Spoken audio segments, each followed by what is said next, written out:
welcome to El Pincay Show. I'm going to be talking about films, Mexican and Chicano cinema. We're going to be talking about these films, subject matter, the politics of it, a bunch of different stuff. I've been trying to explore just in general more Mexican cinema, more Chicano cinema, as an effort to share my love and passion for film in general, and also just emphasize that we do have art. um, Even though it's very little, it is worth exploring and worth venturing into and seeing some of these films. And I'm really excited about this particular film. We're going to be talking about Salt of the Earth, Sal de la Tierra. I am Sergio Javier Valverde. I'm a Chicano filmmaker. We just wrapped production on one of our latest films, Los Plantas, which is about a Mexican American refinery worker. But I'm not going to promote myself right now. But it's this journey in exploring this realm of cinema, and I've been trying to figure out what the fuck to do with this channel and what more to put out. And this is one of my efforts into making more consistent content and also exploring that realm of cinema, as I've mentioned. Because I also want to learn, I want to explore, I want to hear and listen my own, the voices of my own people. And Salt of the Earth is really, really interesting. It is what I'd consider one of the most radical fucking films that has ever existed in Hollywood. It was blacklisted before they even began production on it. While they shot it, the lead actress got deported. And then once production was finished and, they started like trying to release it in theaters and whatnot, no distributor would touch There were only a few theaters that screened it, and I'll put up some of them. And whenever they were screened, one of the theaters, from what I read, was they put like a content warning advisory before people got into it. It promotes communism, right? It's one of these films that talk about the working class in a very positive, progressive uh, perspective. To get into the basic synopsis of it, let me try to explain it within my own words and what I've explored. We're not going to get into spoilers immediately, because if you want to go watch it, you listen to me for a little bit, go watch it, and then return, right? So the basic synopsis is, let me add some context. Actually, it is based off of the 1951 zinc mine strike. It was organized and led by Mexican American workers, and this film, which released in like 1954, follows that same story of the zinc mine workers, Mexican American, within a community, a company town, who organize this strike. And all of the men within it, they go through it, and it's very rah-rah unionization and fighting for their rights, for equal pay to their Anglo white counterparts, and also fighting for more dignities, not for better working conditions. But after a while, they are given a court order to disband, so that scabs and whatnot go through with it. And it's really, really interesting, because in that moment of the film, the women take over, who at this point become an auxiliary part of the union, and are taking care of the kids, taking care of all the house, while the workers are on strike, and they're on blocking the entrances and preventing any scabs from getting through and working at these mines. And it's this interesting turning point within the film where it starts to tackle some of the mindsets and attitudes of mine workers, um, because it is a very progressive film. Was, I believe, directed by a Jewish filmmaker, who was very progressive, and also he was also part of 10 filmmakers that were arrested and jailed for like 30 days or something, because of contempt and the Red Scare propaganda that was happening throughout the time. There was the Un-American Action Committee or whatever, and they jailed these 10 filmmakers. And right after they got jailed, they got to work on this film, and it's super, super fucking like sick, progressive and shit. And I really love it. It is incredibly beautiful. Um, but yeah, this story, after the women take over, we see a lot of the contradictions within unions at the time, especially, especially society and how it was formed back then. Oh god, the cat's here. But it's an interesting exploration of the contradiction of men at the time as well, who were fighting for equal rights, who were fighting for better compensation, for better working conditions, safer working conditions. And we see this turning point when the women take over the strike. They, get in line, they start blocking the entrances, and a lot of the men feel very emasculated. They feel very like, oh, this is our responsibility. Why are we letting the women take over the strike for us? And it's very it's incredible that this film got made, especially at the time in fucking 1954, right? um but I have a few notes here. Oh yeah, it was directed by Herbert Biberman, one of the Hollywood 10, a group of leftist filmmakers, six of which were Jewish. And because of this film's feminist, anti-racist, economic views, it was investigated by the fucking FBI. It's incredible. I found this film just by like researching Chicano and Mexican cinema, and even though I feel like this film, yeah, it was directed by a Jewish man, but it is ultimately a story about Mexican Americans within this country and how we've been treated as laborers, as this and that, and given even less rights, even though a lot of us here were are many generations into this, when the lands that were formerly Mexico became the United States. There were it's like, yeah, the border crossed them, the border crossed us type of deal. But yeah, it was banned at the time of its release. It's a really interesting story.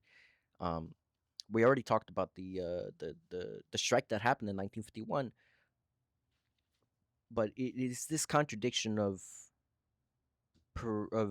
unionization and unions that were not recognizing women's part in them. Because when you are part of a union, when you organize strikes, it's not just the men who are losing jobs. It's not just the men who are losing income. They provide for a family, they provide for a household. And at the time, a single household income would be able to provide for the most part. Um, but when you have an entire company town that is not working, that is struggling to pay whatever bills, pay whatever stuff that they need to, um, i- it's not just the men who suffer. And this film makes that very, very clear on that aspect of it. It's the women who are at home taking care of the kids. And this film, the protagonist is r- played by Rosaura Revueltas. She's a Mexican artist, coming from a line of Mexican actors and artists and whatnot. And like I mentioned earlier, she was deported during the filming of the film, uh, in order to halt production of it. And it's so it let me say this. The film itself for the time, yes, very, very radical. But it is such a like, what the fuck? Um type of deal where, oh, these are rights that have been won, safer working conditions in labor in very labor intensive jobs and stuff, and better pay and whatnot. And like, we do live in the privilege of those who have fought for our rights. And it is very, very insane that it was viewed as so radical that it was investigated by the FBI, that it was blacklisted and banned in by many distributors in many theaters, and almost never saw the light of day. And it was this effort to suppress working class voices and these people who are, not just fighting for our rights, but also telling these stories. And it's a very interesting thing because Hollywood has never been union friendly. When we talk about Hollywood, it's the glamour, the all of this stuff, and a lot of the stuff that people don't mention often is the fact that when the Oscars and the Academy was formed, it was an attempt to uh, suppress the at the time some of the unionization efforts within actors, writers, and all of this. And now we do have the Screen Actors Guild, the DGA, WGA, and all of this. But yeah, at the time, unionization was seen as a no no. Motherfuckers did not want to unionize uh, because obviously unionization threatens the profits of the elite and the executives, and that means less money in their pockets. And always, it leaks all the way back to fucking money. Hey, I want to go over. So we, talked about the synopsis, and I want to discuss a little bit about like just the story structure. I feel like this is a pretty solid film. Yeah, it was criticized at the time because of its very quote unquote radical views on feminism, economic views, um, political views, and it's very funny to hear that, and then see the films that are coming out now, like, where this film, its basic views are human decency and dignity, and considered so radical to what we see now. Obviously, everyone has their criticisms on one battle after another, where it's like faux revolutionary. Just it takes the aesthetics of it, and I understand those parts, but it was that film is not so radical that it gets like blacklisted, that it gets banned from theaters. It's a very interesting comparison to see what is radical then, what is uh quote unquote radical now. Um, I know one battle after another. It's not radical whatsoever. It's a story about a father, um, but it has certain elements. But it doesn't. It isn't so explicit in its messaging. Where this film, Salt of the Earth, is, because Salt of the Earth is very explicitly pro union. It's very pro worker, very like pro women. That contradiction is these people who, like I said, it's the men that are working, the men that are sacrificing their bodies and their lives in order to pay for the bills, pay for the food. And often what is neglected in that process is the women. It's the women that eventually are part of this, who are necessary. Because you can't have any revolutionary tendencies or beliefs if the women aren't a part of that. And it makes this film very evident and very interesting in how it approaches that. Um, and the themes of the film are beautiful. It's it just continues to baffle me um, how progressive this film is for the time. But yeah, the movie began with the men striking, and then the turning point is the women taking over. Um, but it's these two characters. I should have written them down because I forgot the characters' names. The core heart of this film is the relationship between the strike captain and his partner, the wife of the strike captain, who during the beginning of the strike was, pregnant like 6 months or so, and then in the middle of the strike, she had to give birth, and at the same time, the strike captain was arrested.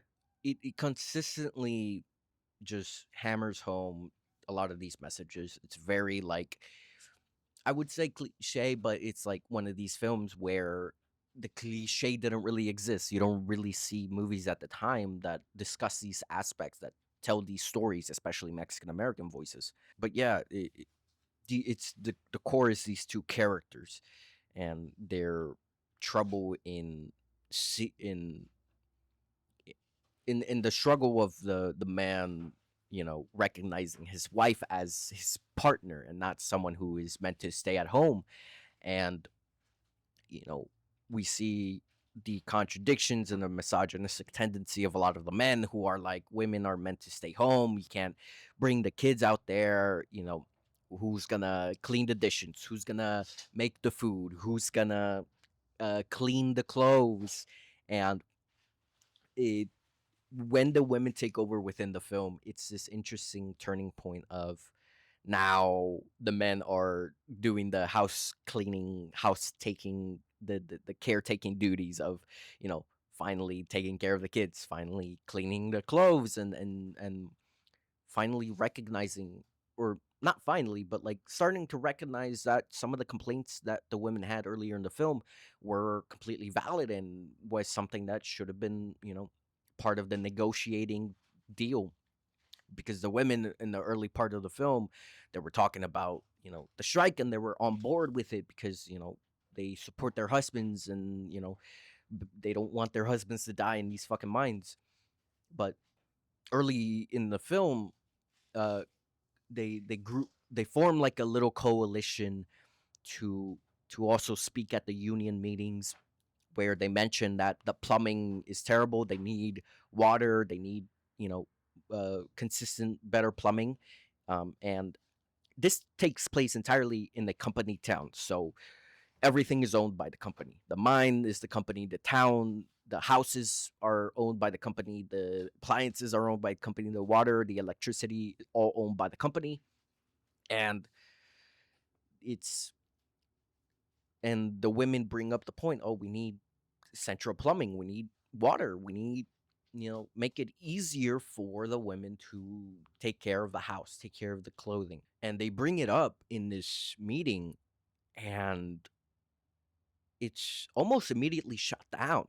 It's they speak up, they form like a little coalition, and they talk about these things, but are like made fun of and like told the demands are too much, right? That's a funny thing. That's a really interesting thing that they did, because a union's job is to demand more than what they have. And the union said, "Oh, we can't demand plumbing, we can't demand water or whatever. Um, it's too much." You know, the company is not going to agree with it, but they are willing to put their bodies on the line. They're willing to get arrested. They're willing to do the rah rah fucking fighting um thing. And there was this really beautiful moment after the turning point, after the women take over the strike. And, you know, during the moments that the women take over the strike, we see them be accosted and aggravated and assaulted by the police officers of the town. They they straight up tear gassed them. They tear gassed the women, and one of them was holding a baby, and they tear gassed the baby. And to try to disperse this line, one of them gets run over. They get hit by a car, and almost the entire group of the women strikers are arrested. They're put into the jail, the county jail or whatever the fuck. And with them is the baby. They jail the baby, they jail the women, they jail some of the kids that are there, because the men wouldn't fucking the men wouldn't take care of the kids. So they brought the kids, they brought the baby to strike alongside them, because the men just wouldn't don't they don't want to be the caretaker. They don't want to stay at home. They don't like they felt emasculated. They felt this like, oh, you know, it's not the man's job, right? And it's this interesting like constant contradiction within unions, um, that didn't see the wives, the caretakers, as equals or have equal voice. um, and interesting about that moment, whenever they get arrested, is that there is a sellout there. I want to be careful with the terms that I use, but there is a Mexican American as well who sells out their people. And that feels so like, man, of course. Because if it wasn't for that one dude who was pointing out at the women who he knew because they live in the same place, they work at the same place, because of that guy who sold out their own people, the women wouldn't have been arrested. They wouldn't know who to arrest, you know? But he points them out. Oh, this is the ringleader, or this woman is important to whoever. Oh, take this woman who has a baby in her hands. And it's such a like, man, it's such a goddamn because we have our own sellouts. We have MAGA Latinos. And I've worked in refineries. I've been a laborer before, and it's this interesting aspect that I've seen whenever a Latino or a Mexican American gets promoted or becomes, whatever position of manager, right? They definitely there's this weird shift. It's definitely still exists. There are sellouts, and there are people who play the part of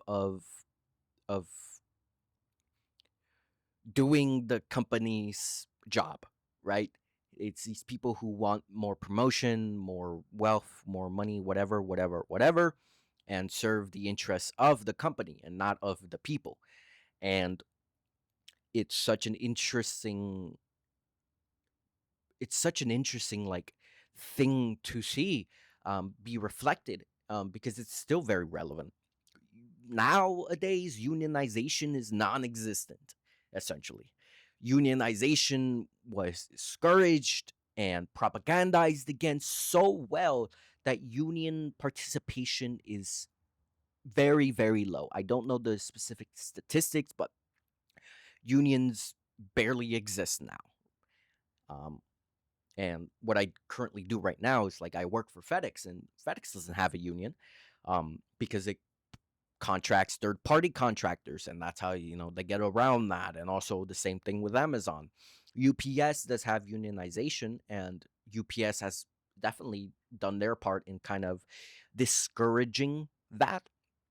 Um, but it is very interesting to see that element of the Latino who sells out their own people, in order for financial gain or compensation and whatnot. And it's this part that exists within, everyday stuff. A lot of people, they struggle with um, the union aspect of things because it is a collective. It's people who vote democratically, who decide that, okay, we are going to go on strike and potentially not have enough to eat, or not have enough to pay whatever rent or bills. And it is a sacrifice, and it is one that is very, like, propagandized against, because especially now, when the economy is at its worst, its inflation is worse, and people are struggling. And who would want to go on a strike for several weeks, several months? Because this strike did not just, like, 3 weeks and the company gave it. It took 8 to 10 months or so, for the company to finally give in to the demands of the workers. And so we go through this journey. We are with the men at the beginning. They're unionizing. They're rah rah. We are gonna fight for our rights, um, and do all of that. And then they get a court order to that essentially banned them from striking, banned them from striking on company land. Which, guess what? The entire fucking town is company land. And so the company has immense, immense power, and there is no other choice but to say, oh, well, if we strike, we're gonna get arrested. And if we don't strike and you know get in the way of the scabs entering the workplace, the company wins. So either way, the company wins. And it isn't until the women, who have been stepping up for however long, uh, have a collective voice and say, hey, we are willing to stand in line in strike, because the ban is not for the women, it is for the men who are working. And so there is that, like, loophole that they go around, and it isn't and it becomes the women who are striking instead, which the men were very much against. But there's also this moment in the film where they're having their union meeting, they're voting, and whatnot. And because the union only allows men, they couldn't vote on it until one of the men was like, okay, we're gonna turn this into a town meeting, essentially. And then when it came to the town meeting, they finally were able to have equal voting rights. Um, and so they have this moment where they're like, whoever, for those who are cool with the women striking in our stead, say aye. And it's obviously all of the women except like maybe one or two of them. And then the nays are almost all the men. And it is such a like, it's a contradiction, right? You want to fight for equal rights, you want to fight for equal opportunity, but the women, you don't allow them, or but for the women, you don't want them to have that same thing. And it's this weird contradiction. It's something that we see constantly, especially nowadays in politics nowadays, where it's oh yes, we are demanding this thing, but don't demand that. That's a little bit too much. So it's like, okay, we demand that, hey, stop sending arms and money to Israel. We can't do that. At the very least, whatever bullshit um lesser solution they have, right? Um Instead of demanding like, hey, Israel, stop the genocide, it's like, actually, they're our closest ally. We can't do that. It's a little too much, right? Um, it's a similar thing. You know, we demand that ICE be abolished, but hey, actually, let's reform ICE, which is not the solution. It's they try to feed us this idea of, oh, you're demanding too much. That's too much human dignity and too much, you know, too many, we don't want to give you too much because that would be impossible to fight for. So demand a little bit less. And it's this constant idea, which is why I believe the film was blacklisted, investigated by the FBI for its for its communist tendencies, which is simply workers' rights, workers' dignity, and equal rights for women. And it's really, really interesting how the government itself was so involved in trying to stop the production of this film, to ban people from seeing it, and investigating the filmmakers behind it, investigating the film itself. Um, which actually, interesting fact is that this is the first and I believe the only film that has been blacklisted. Like, they blacklist filmmakers and actors and all of this, but this is the one film that was blacklisted. So it was banned. It was, distributors didn't touch it. And it's such an interesting thing to see, and to be able to view it now in the lens of, Mexican American perspective from then to now. And I'm gonna mention one of the interesting things that I found out, but at the time, the Jewish director, when he was like trying to do this, he considered putting his own wife, who isn't Mexican, um, as the lead of the film. And thank fucking God they didn't do that. Holy shit. Thankfully, all of the people who were part of the production, they were smart enough, and yeah, they weren't dumb enough to do fucking brown face, because then it dilutes the message of the film, it dilutes the themes of it and all of this stuff, and then the film does just, it doesn't work, right? And so thankfully they had some smart heads on their shoulders, and did not do brown face. That was such a like, what the fuck. I mean, I'm not surprised. At the time, blackface, brownface, it was so like, oh yeah, let's just do that, right? um but thankfully they didn't. And now we have this really incredible film. And honestly, like, yeah, it is a very like really on the nose type of thing, where there is this moment that I wanted to explore, where the protagonists of the film, the wife and the husband, they have this fight, um where the man is like, oh, oh my god, why, women shouldn't have to be in the strike, blah, blah, blah, blah, blah, blah. And the wife, she was very graceful, she was very like understand, a lot more than the guy deserved. And there was this interesting line, if I'm trying to remember what it is verbatim, but it is, um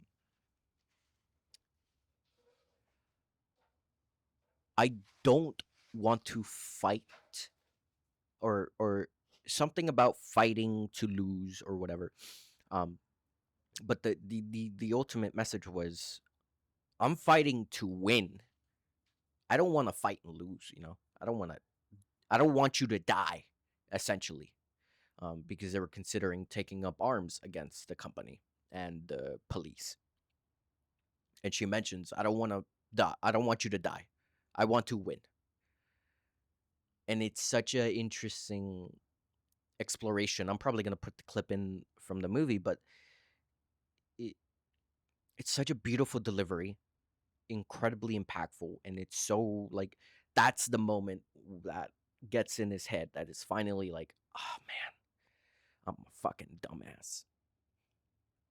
Because at that moment, the men were like, oh well, they don't need us.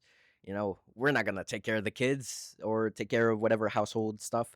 We're just gonna go out hunting. Um, but it is that moment that is the catalyst to the change.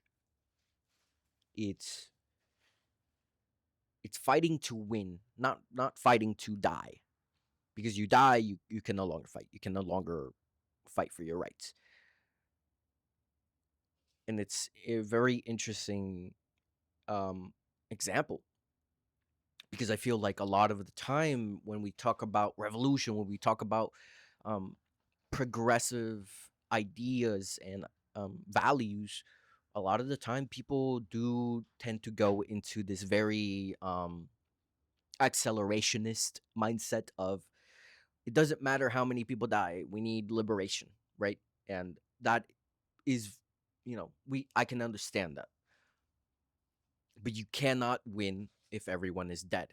Who are you fighting for if everyone is dead? And it's such an important message, and I think it is the most important thing to take out of this film. It's not about, dying for the cause. Dying for the cause does almost nothing, because then now you don't exist. You can't continue fighting, and who's going to take your stead, It's about winning. And we cannot sacrifice our bodies, we cannot sacrifice our people, and we cannot sacrifice ourselves for this idea of revolution, a revolution and liberation that we might not see. It's about fighting so we see this liberation happen, even if it takes, maybe a little bit longer, right, than what armed conflict would. um, and I really loved that line and the delivery of it. And I haven't really talked about, the the actors, or just the story itself, the film itself, and how it navigates all of this, and if it's even good, right? Um, but it is a beautiful film. It was incredibly like touching. I put off watching it because I just like, it was a black and white movie. It was a black and white movie. Um, but it is one of those films that I feel is very prescient. It is something that people should watch because it is incredible. The performances are beautiful within it, and it is always, always such a like beautiful thing to see that representation. Um, because thank God they didn't do brown face. Holy shit! Because this is even better than what it would have been if they ever, thought that was a good idea. And so we see these people and this story, and ultimately the whole entire town and also other unions come to protect um an eviction notice of the protagonist's home. And we see the entire town come together, and it's that moment where it's very like evident of what they're trying to say. There are more of us than there are of them, because it's like four police people and an entire town of hundreds. of people, including the unions and other workers that came from other mines and other positions like sawmill or whatever. Um, but yeah, ultimately, it is about the you cannot win by dying, and you cannot win without the women also being part of the fight. You cannot neglect them, you cannot ignore their voices, because they are a part of this as much as the workers are. And I feel like that's also a thing that people struggle with nowadays as well, where it's oftentimes we listen to voices that are male centric, that are masculine, and we listen to them with more reason than we do to the women who are demanding the same exact things, that are saying the same exact things. But because, you know, we live in a patriarchy, there is a misogynistic layer and thing that people apply to women that they don't apply to men who are talking about these things. You know, because,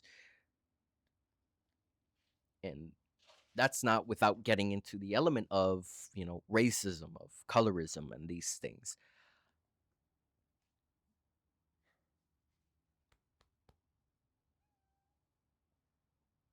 But the film is just incredible.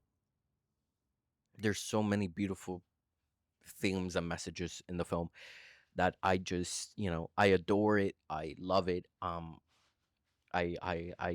want to figure out something more to talk about with this, but it's like, please go watch it. Please watch the film. Holy shit. I'm gonna, you know, obviously I'm gonna put all the links to find this film, because, you know, sometimes when you come to film it's very difficult to find, but it's available on Canopy, on archive.org. It's thankfully readily available and accessible, because it is one of those films that deserve to be seen, to continue to spread. And it's just one of those films that are incredibly progressive and radical for the time, that are continuously like being suppressed. It's these stories that need to be shared, need to be seen by as many people as possible, because now we are at a time where unification of the working class is incredibly important. Um, and the working class includes the women as well.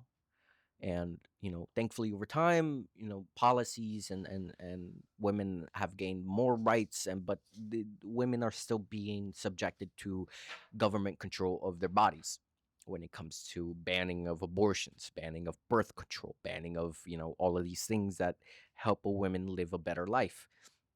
And it is very evident that there is no liberation without women at the stead of it.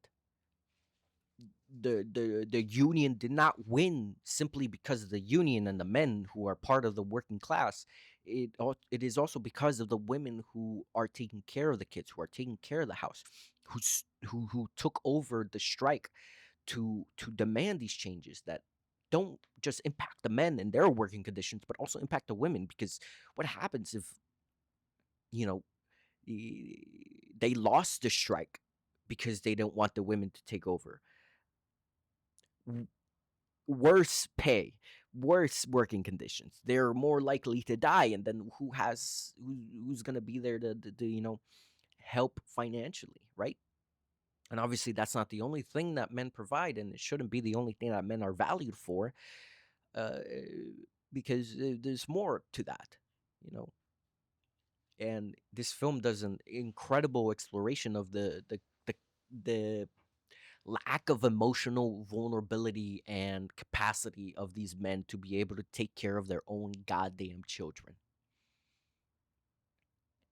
And if a man is willing uh, to be that vulnerable, to take care of the kid, to take care of these things, then maybe finally we can, you know, move forward in liberation and equal rights and better, you know, working and living conditions that we are currently struggling to. So I guess at the end of it, like, come on, uh, stop being a weird misogynistic loser, and, you know,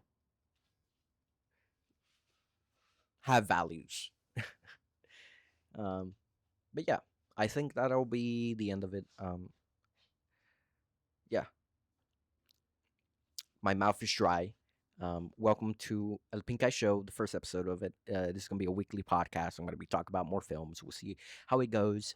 Um, but thank you for sticking through. Thank you for watching.